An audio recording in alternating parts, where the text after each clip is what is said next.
Hello, good afternoon. How are you? You needn't answer. Awake, perhaps? Okay, fine. Well, that's much better that way. I'm quite serious about that. You have to come here sleeping. Well, we're going to talk about the business models in digital contents, and here we have, for that, representatives from the industry, representatives of the most important companies in the world that are very familiar with our country, and Microsoft, Samsung, Telefónica, and they're going to tell us their strategies, all the strategies. Are you going to tell us all your strategies? Well, they're going to tell us about how they foresee the business, what they think the business model will be in the near future. They will tell us what is happening in the sector of digital contents and if they are adapting or not to consumer preferences. Now, if you like, I will now present the speakers. First of all, I would like to ask you to applaud Francisco Arteche. A round of applause. He's the director of the consumer channels of Arteche. A little bit more applause, if that's possible. Okay, please take a seat, Francisco. Well, yes, if you like. I'll just give you a good presentation, then we can begin. Francisco is leading the products for final consumers like Xbox, Windows Phone, Office, in retail channels. If I make a mistake, tell me. Operators and manufacturers of PCs. He joined Microsoft in 2004. You've been there 10 years now, is it? Do they pay you well? No, it's not bad. Furthermore, after 10 years, there's something special. After 10 years in the company, you have 2 extra months of holidays. Great, good grief. Forgive me, but 2 months forever? No, just this year. Oh, well. So, it reminds me of that joke. Somebody goes to the doctor and says, "Doctor, what's up?" "Well, you've got 2 months left of life." And he said, well, could that be July, August?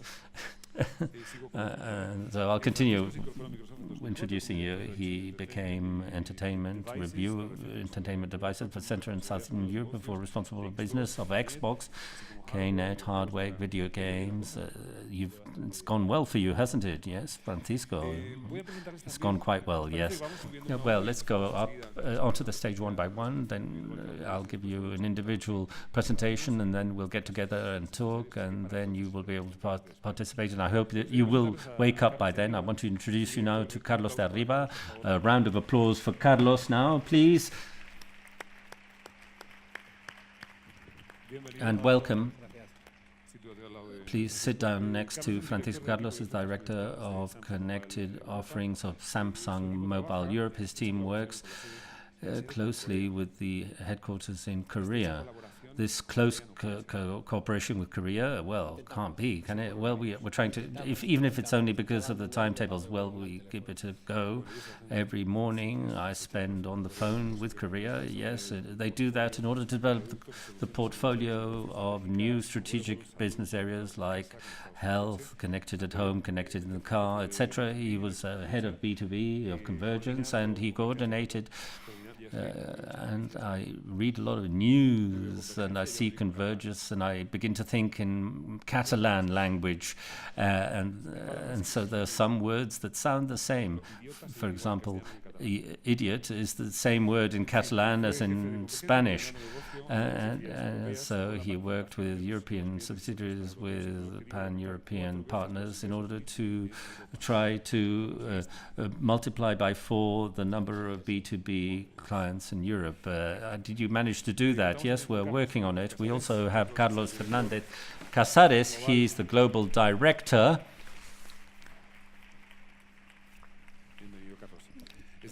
Hello, Carlos. Our value proposal for the Telefónica marketing department. He's an engineer in telecommunications. He's started in Telefónica in 1995. You began when you were 12 years old then, did you? And then he went through Amina, Esfera, and in Telefónica he's been in marketing and services, products. And finally, I would like to introduce you to William Henn. He's the director for innovation in CET, or Z, sorry, ZET. And he joined in 2004. He's done corporate development, BMA. Z is the #1 company in its field, and he works with large companies. So he has got more than 18 years of experience in the company, and he manages more than 3 billion data and 68 million transactions per month. There are many of you in the company. There are 1,500 of us, because it is a large volume, isn't it?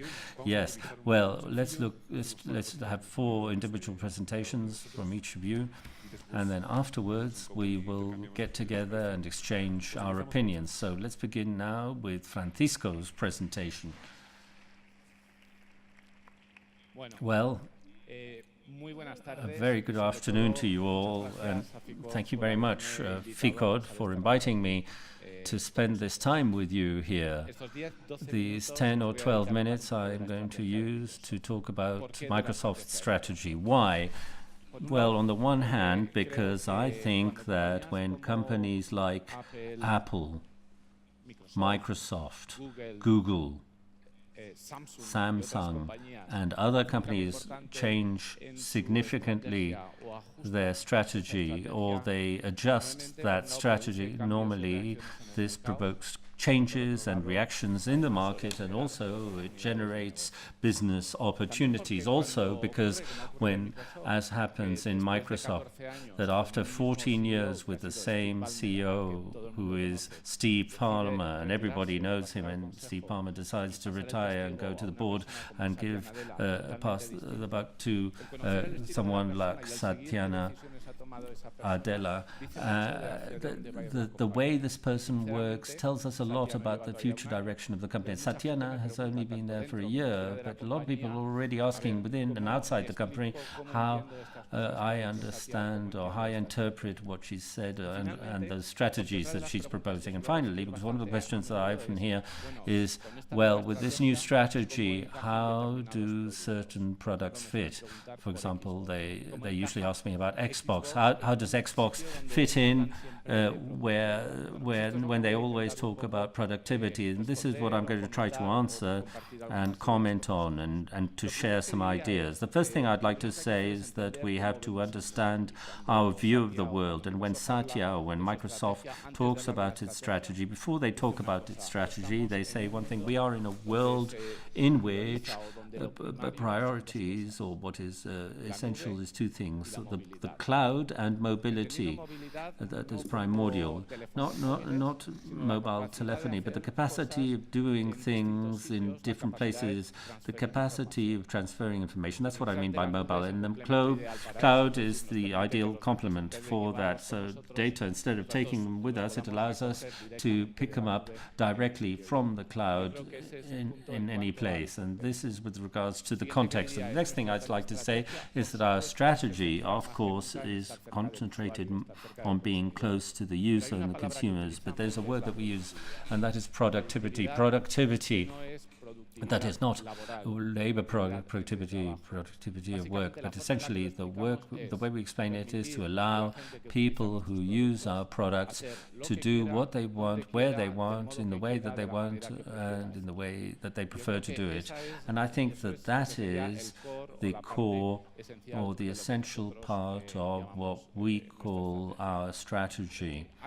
There is something that has changed when we look at consumer behavior. A few years ago, there was a trend to distribute activities in isolated silos. In other words, this person is working, that person is enjoying some leisure, that person is traveling, or that person is with their family. So what has happened with technology? Well, what has happened is everything has merged. When you travel, you also work, you talk with your family, you enjoy leisure. When you're working, you stop for a minute to check something that you're interested in, or to see anything else, or to talk with your family. So those immediate jumps between activities mean that technology and services and applications have to adapt to that behavior. Another thing that has happened that you can all observe in your homes is how the number of connected devices has multiplied. A few years ago, a family of 1 or 2 kids would have perhaps 4 or 5 devices. Now this has doubled or tripled even when you include TV sets, consoles, you include mobile phones, computers, tablets. Really, you realize that the bandwidth range is limited at home for the use that you want to make of it. In the end, if we want to give some examples of what that has meant in the evolution of Microsoft and for some of our products, perhaps I would begin with one which is most important. If I was to make a survey, if I give you a piece of paper and asked you to tell me the most important product in turnover for Microsoft, and I would dare to say that at least a third or half or more would say Windows. Well, okay, well, that's wrong. Wrong answer. The most important product for the company is Office. When you look at the business line, the greatest turnover for Microsoft comes from a product which is Office. And that is why you will understand the importance that is given them. Well, what has happened with Office in a few years? It has gone from a physical support. We sold a DVD just a few years ago, and now and then a support which is a code. Either you download it or you activate a latent version that is in the computer. And lately we've turned to a service with Office 365. Instead of buying a perpetual license, I buy a product and a service for 1 year. And many of the retailers today, most of what they sell when somebody goes to buy an Office is precisely that, a service that lasts a year. And furthermore, in going from a product to a service, Office, which has always been Excel, it's been PowerPoint, it's been Outlook, it's been Word, has increased and has included other very important products also, which are also oriented towards service, so that you can get an idea of this. A license or a personal Office 365 license costs €49 per year. With this price, apart from all the applications in Office, today there are 2 more things that are included. OneDrive, that is storage in the cloud, 1 terabyte, 1,000 gigas of storage. That was up until now, because now we have just announced that will be increased, and it is unlimited, so you can have up to 10 terabytes. Then you can ask for an amplification. There's no additional cost, and so you can continue to enlarge that area of storage for €48. Another thing that's been added is Skype. With that Office subscription for the month, you have 60 minutes of international calls to landlines and mobiles that you can make from your computer. So the product has gone in that direction. We want it to be a service. We wanted anybody to be able to have access to that service from any computer. Sorry. And another thing that is very important and that has been broadened, and in Office, it is not just for computers and Windows telephones, it is also for any platform. You've seen our advertisements in the last few months where they said, first of all, they said that Office was going to be in the iPad. Now Office is going to be in Android. And so my colleague from Samsung, I saw he has an Android telephone, will be able to use Office on his Android telephone if he doesn't already use it. But you needn't show us now if you want. But I think this is very important. Another thing that has been announced recently, and I think that this is more transcendental than what people like me who do not understand that much about technology realize, and that is the opening out of development environments. Visual Studio, which is the development platform we have, it was for Windows development, but up until from now on, it serves and supports Android development, and it serves and supports development for Apple products, whatever the product might be, and .NET, and that is our execution platform on which the programs work, and perhaps this is an even more significant change from being just a Windows environment. Now it works in Linux, in iOS environments, and also in open source in a native way. And this is one in the development environments and other environments. This is one of the things that most broadens potential and has drawn attention. And now we go to a final product, a product which is more atypical. Xbox, how does that fit in? Well, I would say, well, Xbox, since it was launched, has had the occasion of being a service. When Xbox was launched, it was the first platform that included Xbox Live, which is a system of online games, availability of contents, since the machine was brought out. And in fact, many of the competitors said two things. One, this is not important to play. Two, how are you going to charge for a service of playing online? Today, you know, the market of video games, what has happened is that everybody has the online platforms. In fact, those who didn't charge now charge.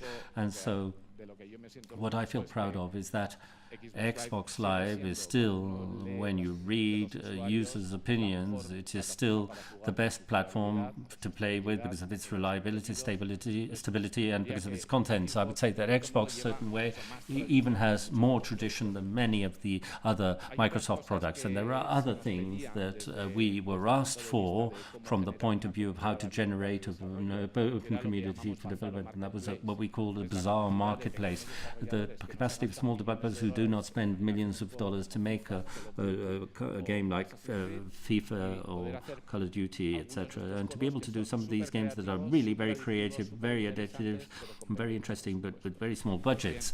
And well, over time there have been more steps that have been taken in that direction, and now the bosses and many of these groups, when they come with these projects, we give them free those development kits so that they can bring out those games. There are examples many places, but in Spain, for example, there's a survey study, Tequila Works, which began to do these games thanks to Xbox, and now it has become a very well-known and worldwide known studio. Another thing that I'm asked about a lot, Minecraft, well, I would say, does not only work on Xbox, but that is precisely Microsoft's vocation. Minecraft is the best example of something that is on all the platforms.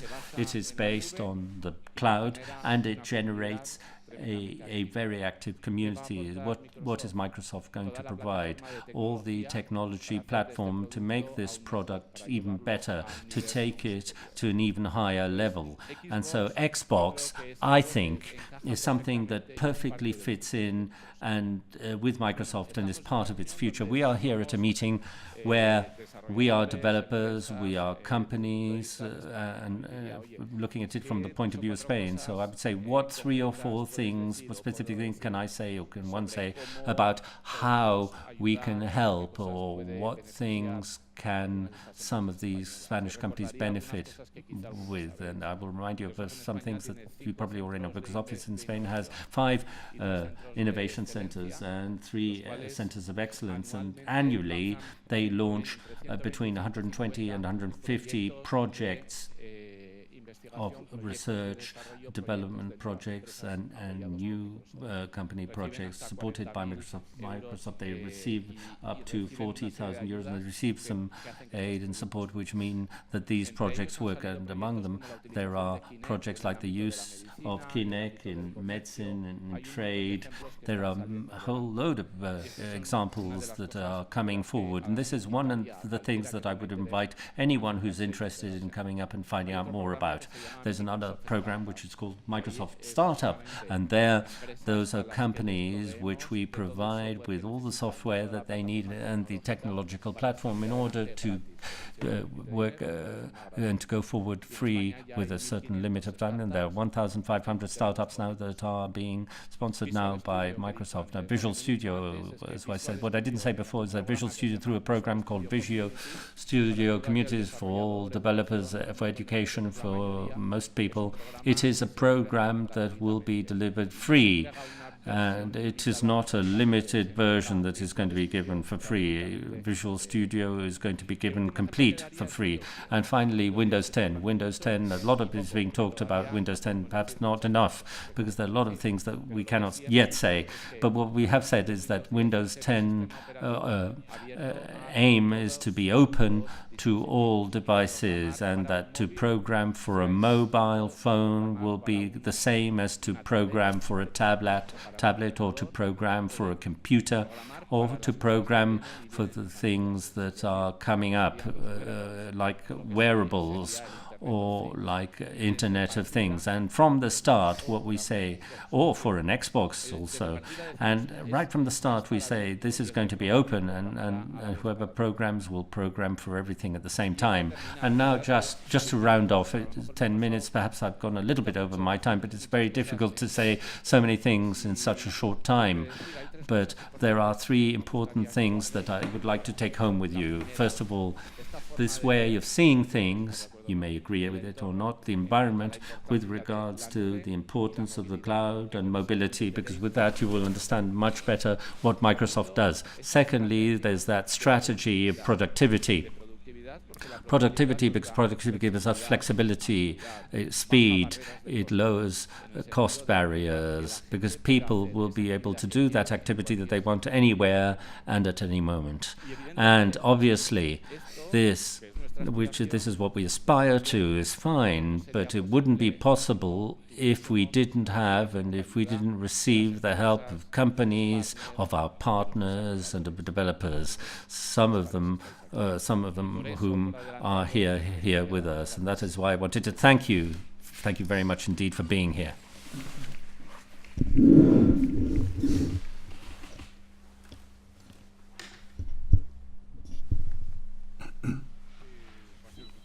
It's your turn, Carlos, if you like. Okay. Everything all right? Okay. Let's go on. Good afternoon. I'm here to share with you the strategic vision of Samsung in the category of wearables. Wearables is a word that we hear very often today, and because there are products being launched, being announced every week, almost every day. If you go to crowdfunding pages such as Kickstarter, there's a whole proliferation of devices which are already there, or that we will see next year for the arms, the head, for many parts of the body and for many different uses. At Samsung, we did a study, a report to understand the size of this market. And by 2014, wearables will entail 1.16 billion euros in 4 countries: Spain, the States, Germany and France. For this Christmas campaign, the number of units is going to reach 500,000 in Spain. And all the agencies agree that this is just the beginning of it, and it will continue to grow. But just for you to understand the impact of that trend, we have to look at where we come from and the development of technology. This cartoon is a funny way to remember the revolution that smartphones have meant for us. We now have a computer in the palms of our hands. You can send photos, make reservations at hotel, watch videos. There are applications for anything and for everything. Almost for everything. This was the first paradigm, and we are all very familiar with it. The second paradigm, and that's something that we are still seeing today, it was the adoption of those technologies by the companies. The companies took a little bit longer, but in the end they understood the potential of smartphones and tablets. Before, some years ago, there was silos: the PC, the smartphone with which you could send an email and little else, and then pen and paper. Nowadays, new technologies have made their way into the core of the business processes. An example, some years ago, if a technician came to check your consumption of gas, it brought pen and paper, he wrote it down, then he went to the office, back to the office, someone in the administration typed in the information in the computer, it went to the computer system, and then you received an invoice. Nowadays, and this is a real case, a real situation with which we are working from Samsung with partners such as Gas Natural here in Spain, the technician comes with a tablet, with a digital pen.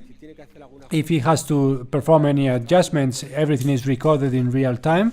The user signs his consent, and when the technician leaves that house, everything has been transferred in real time to the computing systems of the company. This allows for quicker and swifter processes. Transparent processes are more and cheaper for the company, which saves a lot of money in terms of administration. This is just an example. You can imagine what is being done in health, in construction business. The third change in paradigm is a consequence of the two prior ones. As consumers become more and more used to technology, and even the companies, everyone wants more. What's next? We are asking. Nowadays, we can look at the weather. We can check the weather in Beijing just in a second. And people start to think, why can I not control the temperature at home with that? With your smartphone, you nowadays can rent a car just by 3 clicks. And people are starting to wonder, why can I not integrate in a natural way and understand what is happening to my car and see it in my phone? Both consumers and companies are starting to demand more.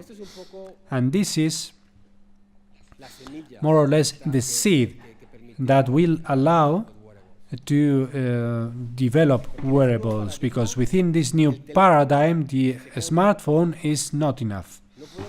We cannot be taking the phone out of our pockets every time. There was a statistic that said that the average number of times that the people check the mobile is 150 times a day. 150 times a day. Among the most intensive users, this can even reach 300 times a day.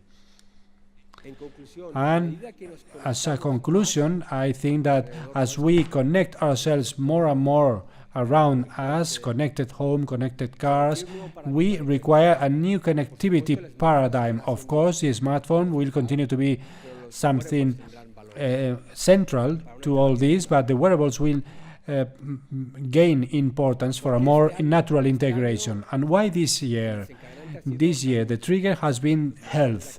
The devices to monitor the activity, something that allows you to measure your steps, that allows you to measure how well you have slept. I guess that all here will be familiar with that. We see the orange part, the watches are going to grow very quickly, but nowadays the market is led by the health applications and well-being applications, not only in terms of devices, also in terms of applications.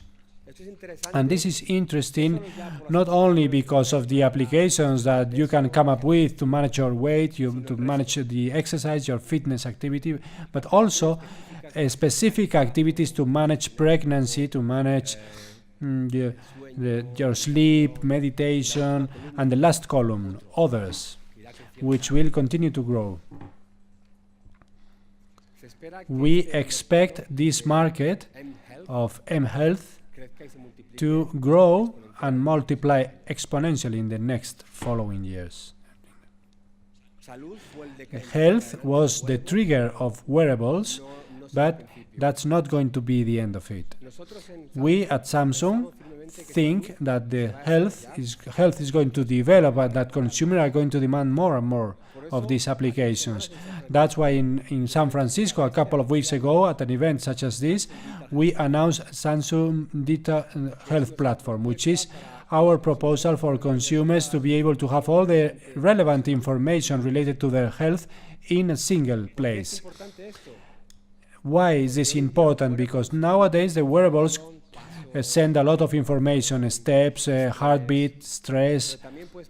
But you can also think that there can be valuable information from the treadmill in a gym, which we also can collect, valuable information which is recorded in a smart scale that you can purchase to follow up your weight, and that is all going to be collected and stored in a single place so that the partners can develop specialized services around that. And you can have, for example, a training routine especially for you, specifically developed for you, for yoga or whatever sport. But that's only the beginning. Wearables is going to be much more than that. That's what we think at Samsung. The business models are going to develop, of course, devices and connectivity. Our colleagues from Telefónica will talk about that for sure. But there will be other business models that will emerge because wearables have unique characteristics.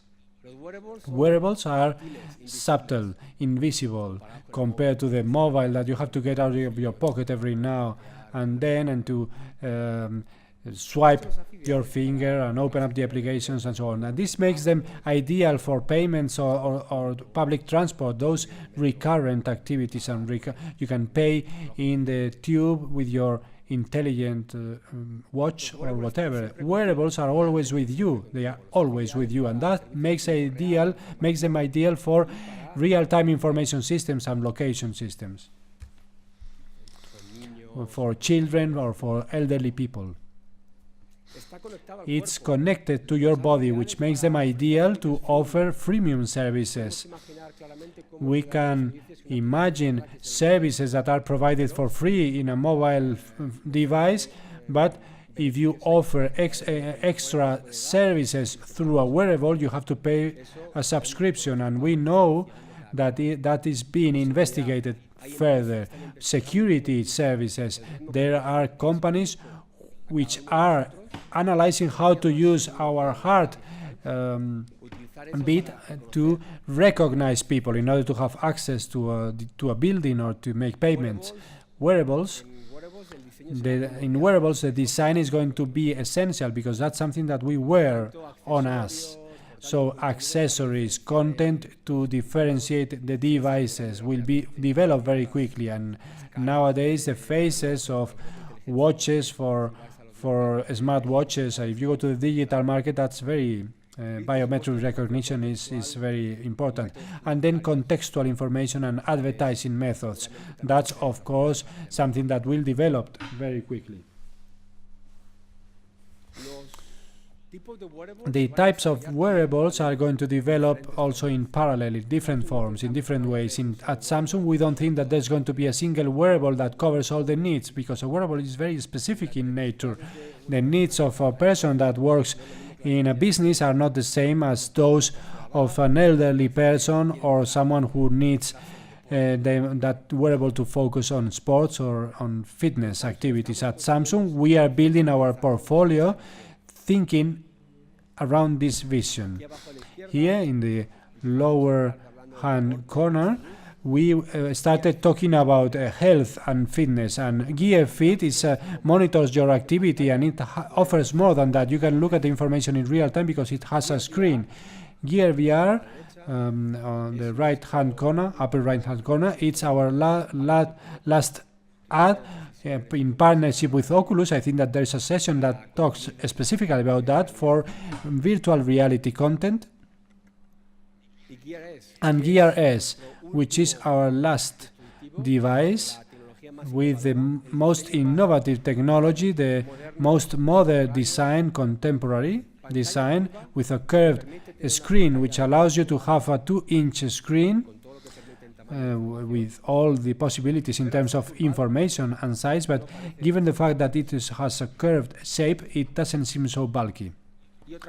And another thing that makes it unique is the connectivity. It's the first and the only one right now that has 3G connectivity. You can use a SIM card, and there are many use cases. You can go running without having to take your mobile phone with you and stay connected, or go to the mountains and not need to take your mobile phone with you. That's going to be demanded more and more.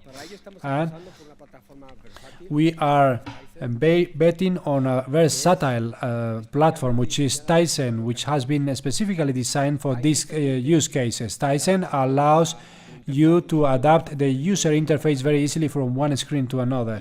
And this is important because, as we are saying, the wearables are not going to be a single device that covers all needs. There are going to be big, small, square ones, rounded ones, and formats that we don't even know nowadays. And the best part of the wearables is how you can connect to other devices. For example, from next year on, at Samsung, all our smart TVs will be based in Tyson. And so a developer that has an application for a wearable can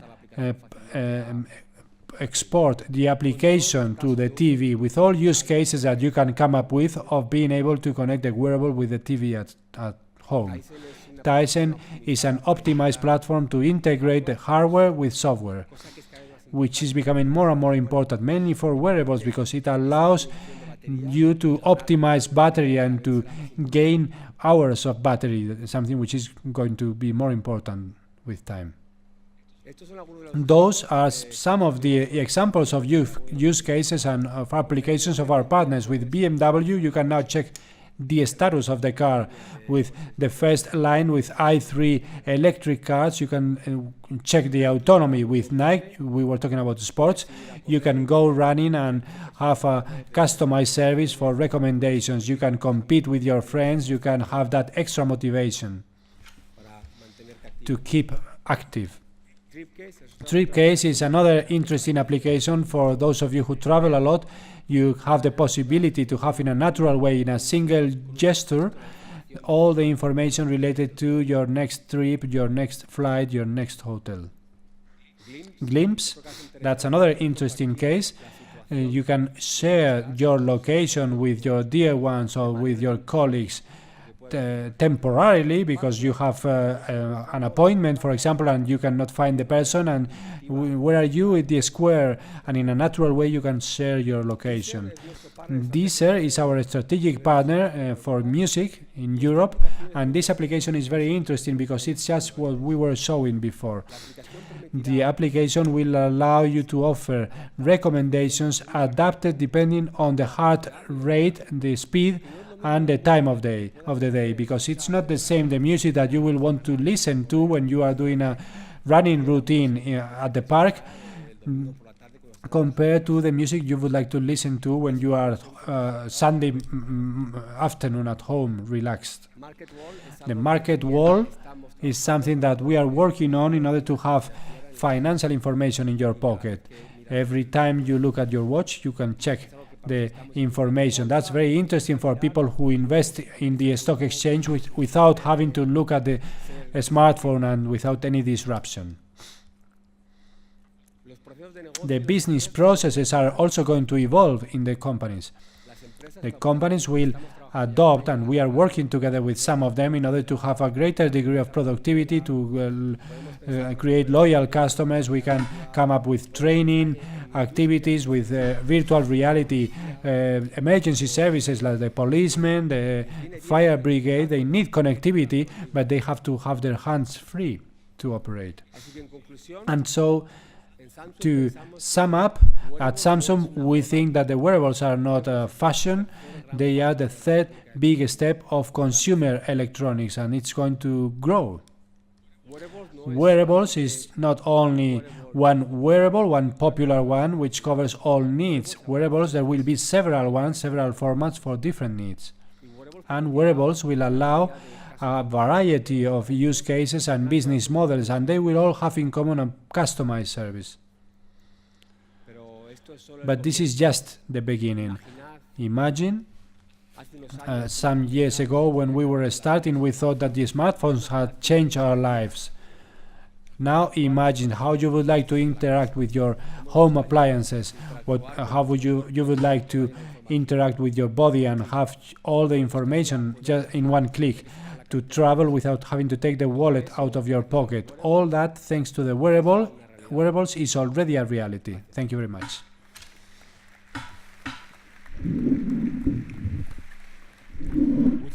Thank you very much, Carlos.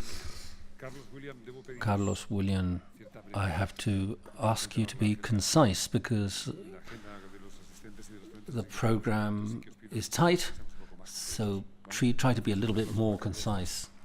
And let's welcome Carlos with a round of applause. Well, firstly, thank you very much. I want to thank the organizers for inviting Telefónica and for inviting me here to share a few ideas about how we foresee the evolution of certain trends which we think are interesting in this digital revolution which we're experiencing, and we are all participants with our different points of view and perspectives. I would like to mention 3 ideas or trends very briefly that we think are very important in the evolution of this digital revolution. Firstly, the role that telcos have, telecommunications companies have in this revolution. Everything is changing very quickly, but we think that it is important to value the role of connectivity in all of this revolution. And then the second thing, I call this the content of things, and this links up very well with what Carlos was telling us, but particularly I would like to mention a few ideas about the business models and the importance of ecosystems that will be generated around these connected objects or items. And finally, something that we think is very important that we've been observing in recent years, that our customers tell us that is something that concerns them. That has to do with security and digital privacy. And I'll begin with the first now. And of course, connectivity, if we think, is a little bit at the core of all of this digital revolution. It is the glue that links devices with services, with contents and applications. But it is true that it is something that is very invisible. Very often it is like light. We only miss it when it isn't there or when we don't have coverage. But really, it is fundamental. The role that operators have is fundamental in investing in the networks through which afterwards all the applications and services will run. All of this world that we are building, that is left to be built. And our role is also important in order to guarantee the best service for the client. In the end, we are those who manage so many millions of clients in so many markets, and we invoice them every month. And that is one of our aims, to ensure the best service and the best customer experience. And finally, thirdly, and this is becoming more and more important, we are a channel. We are an aggregator of contents and services which we pass to our clients. And I have here some of the categories. If we looked at the most advanced markets, their packaging as their core offering, not as basic services. There are services and contents in all of these categories, from video and television, music, digital protection, home, connected homes, technological support, so that more and more people can access all of this world of contents and services, to be close to them with services that will help them.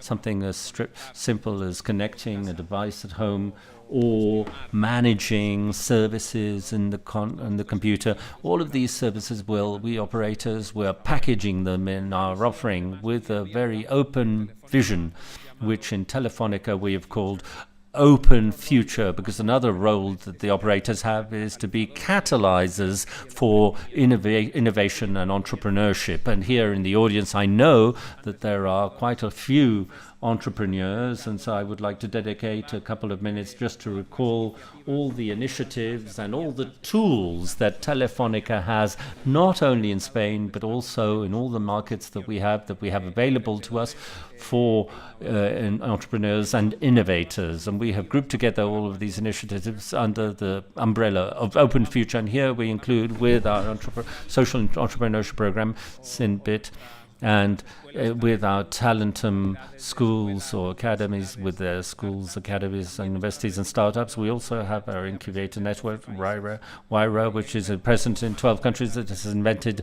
more than 14 million euros in innovation projects, our corporate funds, Telefónica Ventures, and our network of venture capital funds, Arriba. All of these tools and all of these initiatives, therefore, share a platform, and that is called openfuture.org, and all of these entrepreneurs there can share resources. It is a platform on the cloud which makes available for everybody all of these resources and tools, and we are very proud of this, and we think that this will have a very important role in Spain as well as in all other markets where we operate, and it's open to partners, public and private, in order to together boost all of this training and entrepreneurship. The second trend is connected items, connected objects. I'm able to mention two that my colleague Carlos hasn't mentioned. Perhaps they're not that striking, not so big, but I think they illustrate very well this revolution, this transformation that connected objects are going to facilitate in the future.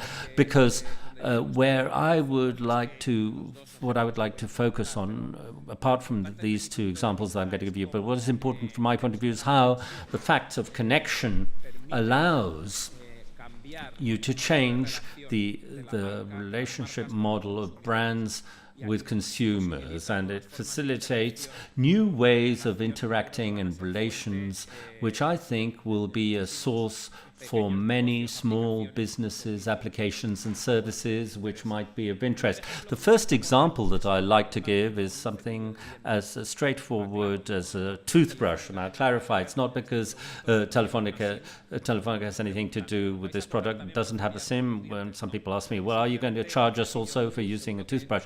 Well, no, it's simply a Bluetooth brush, and sometimes some of you may already be using it, but it illustrates how a connected device can lead to new ways that this brand, in this case Oral-B, can interact with its clients, and it goes from just selling a product to selling a service. And I think that is the key, that the fact that something is connected, that is the difference. You go from selling just a product to selling a service.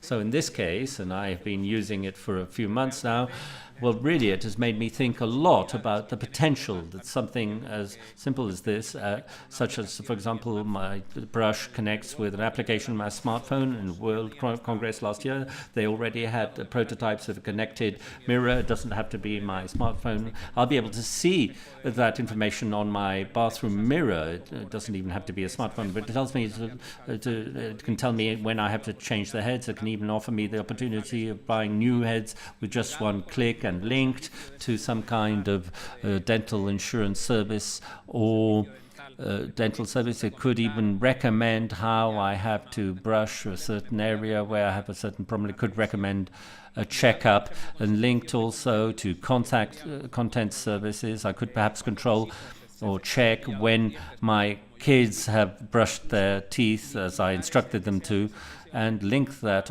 objective to the enjoyment of some contents, for example, on the home tablet. And this is another point that I think it is interesting to see how really we're talking about ecosystems, small ecosystems that are going to be generated through these connected products, and that as they are systems and open platforms, and there will be partners and small companies that can develop small applications that can fit like a Lego brick into the ecosystem. The second example, this is a product in which Telefónica has had something to do with it, and this is the button which we call Click and Pizza, which we presented a few weeks ago. It's an innovation project together with Telepizza, and it's something that's very simple. It's a little button of the size of a key, and you stick it on the fridge, on the refrigerator, and just pressing it, after a few minutes, I receive my favorite pizza at home. How does that work, or what's behind this?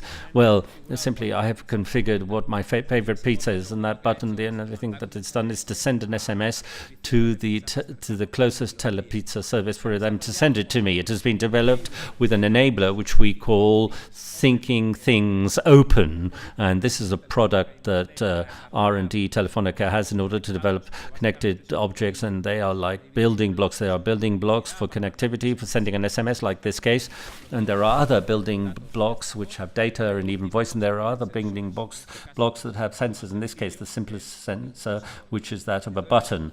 And so it is an object which is really very cheap, very good value, and I brought it here, even though it is at prototype phase. They're going to begin to test it with real clients, and this is an example of something that's very simple indeed, but which allows a new way of interacting for clients, in this case, with the brand Telepizza in this case. And finally, the third trend, or the third idea, is what we think is very important, and we are seeing this repeatedly in all the research surveys that we do annually, and this is something that is more at the top of the mind of our customers, and that is digital trust. And there are three elements, three ideas associated to the concept of digital trust. The first one is the one of transparency. We are seeing that more and more clients are concerned by the difference in order to be able to discern between neutral information or advertising. And so we think that the users should be always able to differentiate or discern between these two things. The second thing is privacy, and obviously this is more and more a concern. Here I'll give you the information from a survey that we carry out annually among the millennials, and this is already now 89%, and this has gone up in recent years. 89% of customers are concerned about what is being done with their data on internet, and in our opinion, those customers have to be the owners. They have to know what is being done with their data and be able to control it. And thirdly, and not less important, is digital portability. This is also something that is more and more worrying, because now we're not just talking about smartphones, because it was changing from brand to another, to be able to take my applications with the world that is coming ahead of us, and with what Carlos has told us, and Pachi, imagining the future world of the connected car, the world of health. More and more our data, our information, our digital history is going to be linked to those services, to those devices, and therefore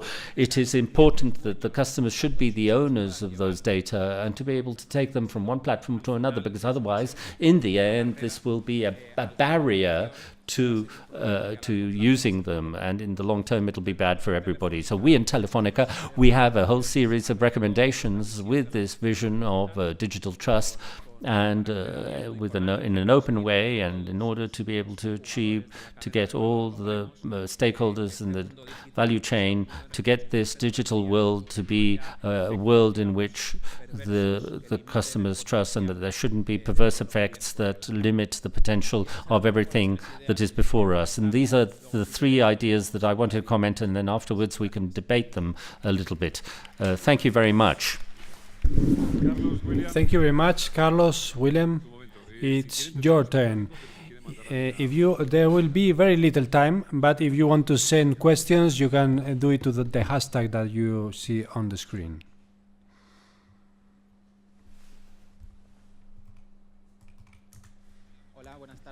Hello, good afternoon. I am going to talk about how the digital business models have evolved from our perspective.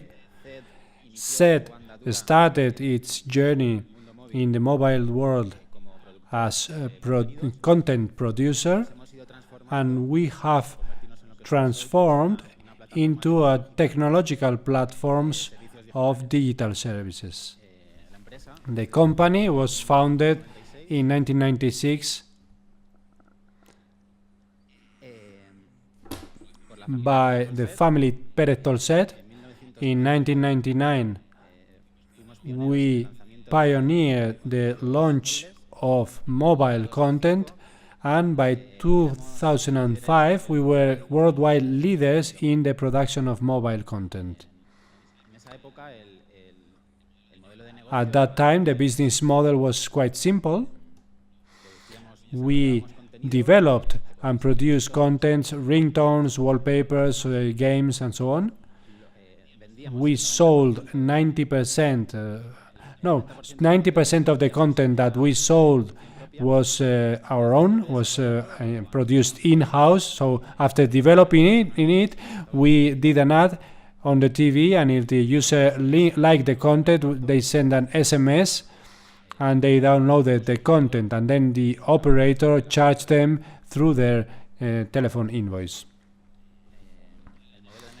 The business model was very simple, in the sense that the operator got 50% of the sale price, and the other 50% was divided between ourselves and the cost of acquisition of the customer. Just a second, because I think this is not working properly, the presentation. Okay, now it's fine. I've a little bit lost. I'm going to go back to what I was saying.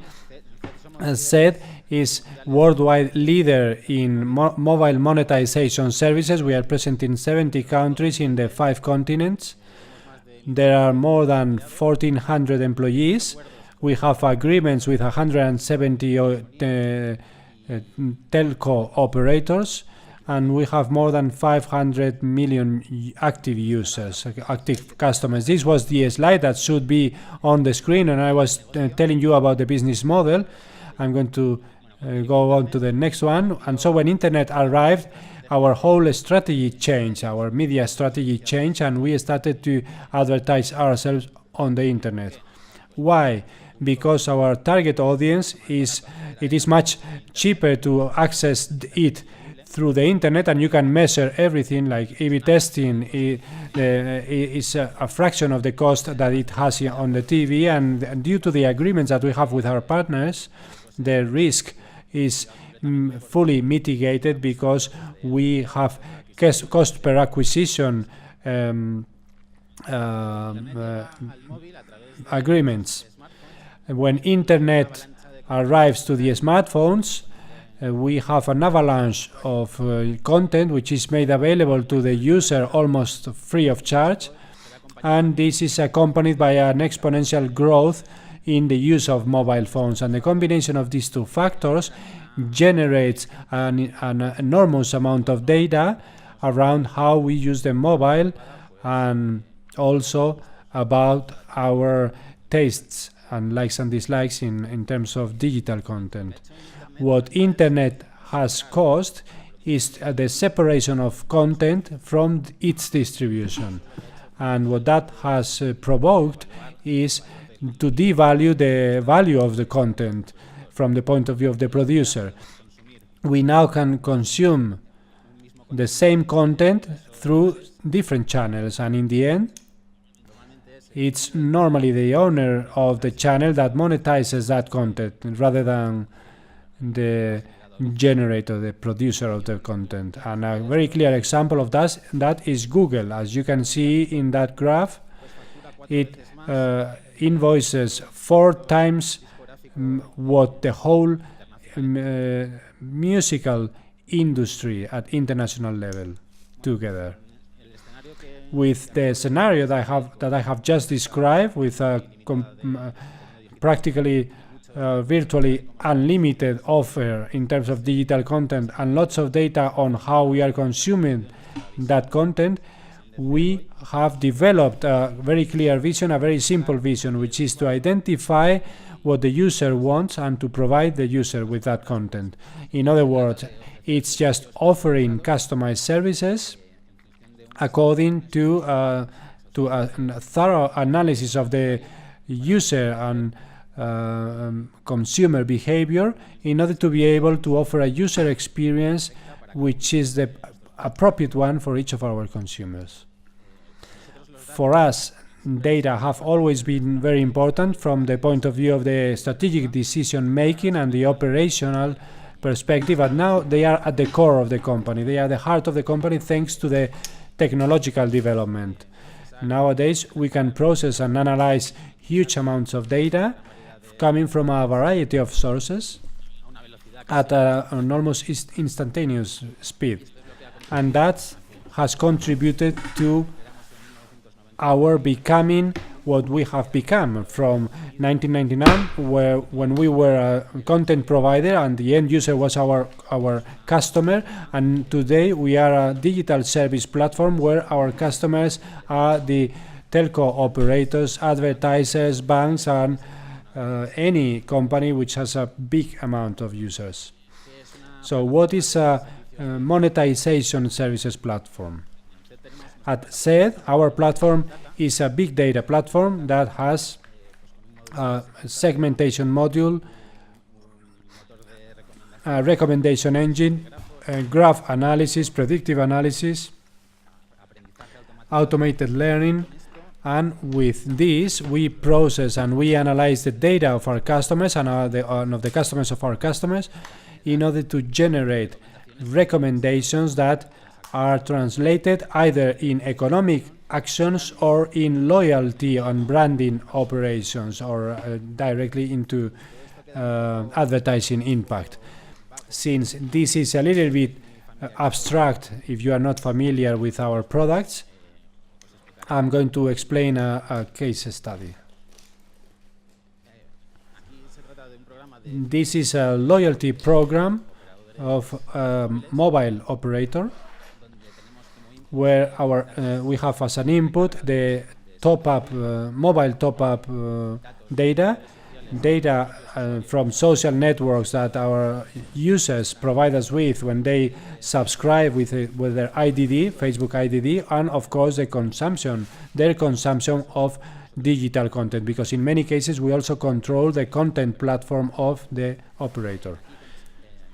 With this information, we optimize the loyalty campaigns, which can be or the promotion campaigns and the top-up promotion campaigns, mobile top-up promotion campaigns. Through those queries, the platform identifies the messages and the segments.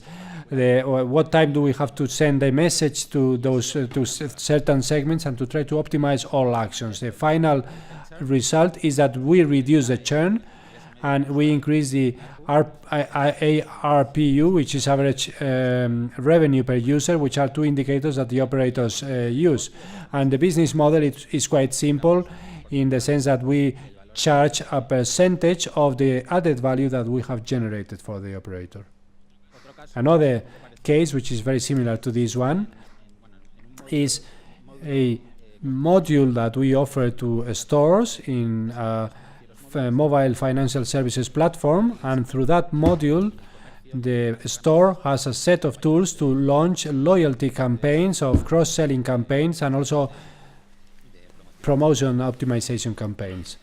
In this case, the store customers have an application that, apart from allowing them to manage the loyalty programs, it also allows them to pay in those stores. And so all data about the transactions that take place in the stores are fed to the platform, or together with demographic data that have been provided by the user or inferred by us. And with that, similar to what we do with a mobile operator in the prior case, we optimize the messages, the segments, the times of the day, and the channels that we have to use in order to get the most appropriate communication. The final output is that we improve notably the conversion rate of message to sale and message to promotion action. And I had brought with me several other cases, but I'm running out of time, and so I'm going to skip some of them and go directly to the conclusions. In this journey that we have started from content providers to service providers, we found several challenges, three of them mainly.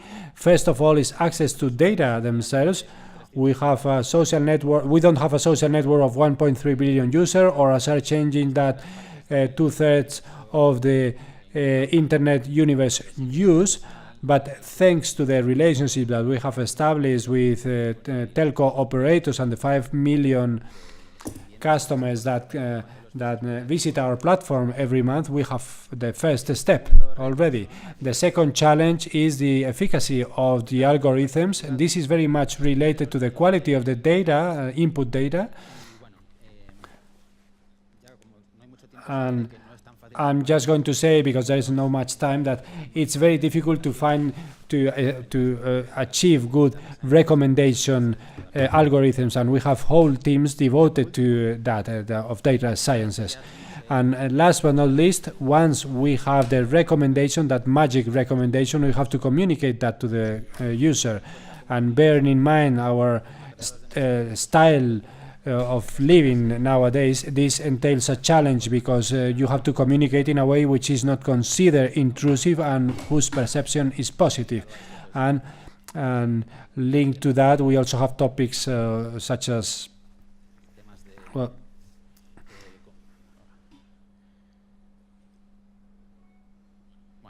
okay, let's leave it at that.